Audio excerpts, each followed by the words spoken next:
Good morning to all student. मैं पढ़ा रही हूँ 7th क्लास की सोशल स्टडी का पार्ट फर्स्ट, हिस्ट्री का फर्स्ट चैप्टर, जिसमें हमने इस लास्ट क्लास में स्कल्पचर एंड पेंटिंग पढ़ा था। आज हम पढ़ेंगे इंस्क्रिप्शंस। इस इंस्क्रिप्शन मीन्स होता है शिलालेख। Epigraphy is the study of inscriptions. शिलालेखों के अध्ययन को एपिग्राफी कहते हैं, यानी शिलालेख पे लिखा गया जो होता है उसका जो अध्ययन होता है उसे एपिग्राफी कहते हैं। Inscription were commonly incited on stone, marble, metal, terracotta और वुड्स। जो इंस्क्रिप्शन होता है वो सामान्यतः पत्थरों पर, मार्बल पर, धातु पर, टेरिकोटा मिट्टी के परतों पर और लकड़ी पर किया जाता है। They recorded religious instructions, royal order and gift provide to village and temples.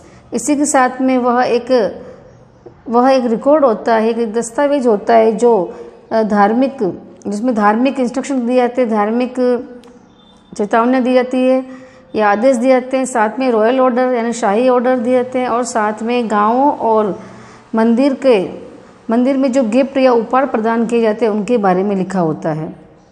Chola inscription on a wall of famous monuments such as Taj Mahal, Red Fort and inscription found on the palace wall of Rajputs are the most prominent examples of the Chola inscription, यानी कि चोल जो शिलालेख थे उसके ऊपर ये सब मिल लेते हैं। Inscription on the wall of famous monument, इसी के साथ में विभिन्न प्रकार के जो स्मारक है वह भी इंस्क्रिप्शन के बारे में बहुत ही फेमस है, जैसे कि ताजमहल है, लाल किला है।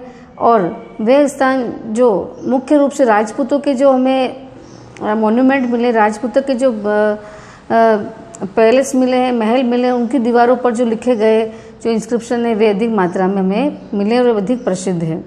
Inscription tell us about the life of the people, achievement of the great kings and some of the even provide a genealogical list of kings from a dynasty. साथ में शिलालेख से हमें यह पता चलता है कि उस समय के लोगों का लाइफ, जीवन किस प्रकार का, जीवन के बारे में, उनके अचीवमेंट के बारे में, साथ में जो उस समय की राजा के जो अचीवमेंट था, राजा ने कौन कौन सी उपलब्धियां प्राप्त की उसके बारे में, यहाँ तक कि हमें वह किसी भी राजा की वंशानुगत वंशावलियाँ भी उसके द्वारा प्राप्त होती है। Inscription on temple wall help us to learn a lot about South India. इसी के साथ में साउथ इंडिया के बारे में जितनी भी मंदिरों के बारे में जितनी भी जानकारी प्राप्त हुई है वह वहाँ के मंदिरों के जो दीवारों पे लिखे गए इंस्क्रिप्शन थे उसके द्वारा हमें उस पढ़ने में या जानकारी प्राप्त करने में हमें मदद मिलती है। कॉइन्स में होते हैं सिक्के। Ancient coin are great historical value. जो प्राचीन सिक्के हैं उनकी बहुत ही ऐतिहासिक वैल्यू है या महत्ता है। The science associated with the collection of and study of coins is known as a numismatics. साथ में साइंस के अनुसार वैज्ञानिक रूप से इन जो सिक्कों का जो कलेक्शन होता है, सिक्कों का जो संग्रह होता है, जो उसकी पढ़ाई होती है, साइंटिफिक वैज्ञानिक रूप से पढ़ाई होती है उसे न्यूमिस्मेटिक्स कहते हैं। Coin generally depicted the title और नेम और of the ruler who issued it along with is date of issue. इसी के साथ में जो सिक्के होते हैं सामान्यतः किसी भी राजा के नाम से, राजा के नाम के टाइटल पर और उसी डेट पर वो इशू होते हैं, वह सिक्कों पर लिखा हुआ होता है या उसकी व्याख्या करता है। Some coins also contain royal dynasties emblems of the rulers. कुछ कॉइन्स होते हैं, कुछ सिक्कों पर रॉयल डायनासिटी शाही जो वंशावली होती है उसके राज्य चिन्ह होते हैं, राजाओं के राज चिन्ह होते हैं। Sometimes the coins have been discovered at distance place from their place of origin which indicates that either those place were parts of the kingdom और the kingdom had trade relation with those places. कुछ coins है जो coins कई स्थान पर मिले हैं वह उस स्थान से बहुत ही दूर स्थान पर प्राप्त हुए हैं और उससे यह मालूम पड़ता है कि जो ये सिक्के हमें मिले हैं वह मूल स्थान से दूर मिलने का कारण हमें यह लगाते हैं, पता इस प्रकार लगाते हैं कि या तो वह स्थान उस जगह का पार्ट होगा, उस क्षेत्र का पार्ट होगा, हिस्सा होगा, या फिर उस स्थान से हम जहाँ रहते हैं या जहाँ पर सिक्के मिले उस स्थान की रिलेशनशिप होगी, ट्रेड रिलेशनशिप यानी व्यापारिक संबंध होंगे। Metal use to make this coin tell us about the economic status of the kingdom.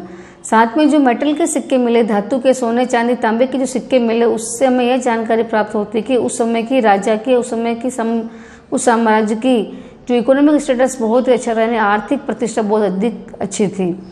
Coins were issued by the Delhi sultans, the Mughal emperor, the Chola rulers of the South India and the various other regional rulers. साथ में ही जो सिक्के हमें प्राप्त हुए वह दिल्ली सुल्तान के समय के, मुगल एम्परर मुगल शासकों के समय के और चोल राजाओं के समय के साउथ इंडिया में सिक्के प्राप्त हुए हैं जो वहाँ के रीजनल रूलर्स ने बनवाए थे। Even merchant, local rajas and foreigners issue coin at times. इसी के अलावा साथ में व्यापारियों ने, वहाँ के जो क्षेत्रीय राजा थे उन लोगों ने और विदेशियों के द्वारा भी टाइम पर समय समय पर सिक्के जारी किए गए थे। यूज ऑफ वेरियस सोर्सेस, इसी साथ में हम पढ़ेंगे विभिन्न स्रोतों का या विभिन्न सामग्री का किस प्रकार से यूज किया गया था। Judicious and careful use of sources has to be done by the historian in order to depict the correct picture of the period studied by them। यानी किसी भी जो सोर्सेस है, कोई भी जो सोर्सेस है, जो उसका इतिहासकार के द्वारा बहुत ही विवेकपूर्ण और सुरक्षित रूप से उसका उपयोग करना और साथ में उस समय की स्टडी करना। Source such as coin and archival recorded are considered to be more reliable as compared to other sources such as oral traditions and literature। साथ में ही जो सामग्री जैसे कि सिक्के है, अभिलेख के रिकॉर्ड, दस्तावेज है, ये सभी बहुत ही विश्वसनीय सोर्सेस माने जाते हैं क्योंकि यह ट्रेडिशन यानी ओरल ट्रेडिशन मतलब जो ओरल रीति रिवाज है, वहाँ की परंपरा है,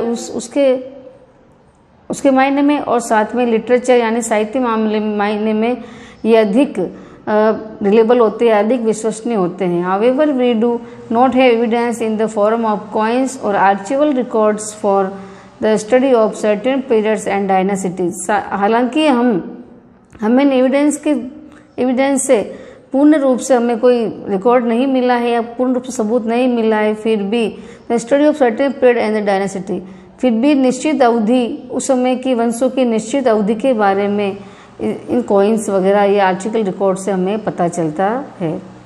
sometime information provide by one source may be an absolute opposite to information provide by another sources. कुछ समय से जो जानकारी हमें सोर्सों के द्वारा प्राप्त हो जाती है, इसी के अलावा information provide by another sources और दूसरे जो अन्य जो सामग्री द्वारा हमें जो जानकारी प्राप्त होती है उन दोनों में विपरीतता होती है, यानी समानता नहीं होती है। In some cases, information contained in the literature or inscription may not be clear and may give rise to multiple interpretations। साथ में ही जो कुछ केसों के अंदर, कुछ मामलों के अंदर जो इंफॉर्मेशन लिटरेचर और इंस्क्रिप्शन में सही रूप से या शुद्ध रूप से नहीं दी जाती है, बाकी आने वाले समय में वह दूसरे जो मामले होते हैं उसमें वह उसकी पूर्ण रूप से व्याख्या करते हैं। यानी कि सभी जो हिस्टोरियन से वह सही ढंग से जो इन्फॉर्मेशन देते हैं सब में विपरीतता होती है, समरूपता नहीं होती। कुछ इतिहासकार कुछ अलग कहते हैं, कुछ इतिहासकार कुछ अलग कहते हैं, और लेकिन इनके द्वारा भी लिटरेचर और इंस्क्रिप्शन के अंदर कुछ जानकारी साफ नहीं मिलने के बावजूद भी इसकी प्रत्येक इतिहास में इसकी अलग अलग से व्याख्या की गई। This means that the different historian many interpret a single text in different ways. इसलिए हम कह सकते हैं कि विभिन्न हिस्टोरियंस यानी सभी इतिहासकार अलग अलग ढंग से एक ही पाठ को अलग अलग तरीके से हमें समझाते या बताते हैं।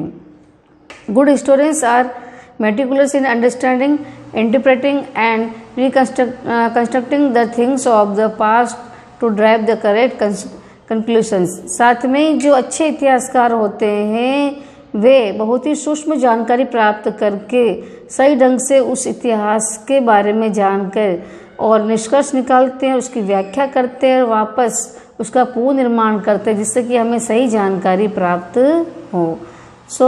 आज हमारा चैप्टर यहीं ख़त्म हुआ। सेकेंड चैप्टर हम नेक्स्ट क्लास में पढ़ेंगे। थैंक्स।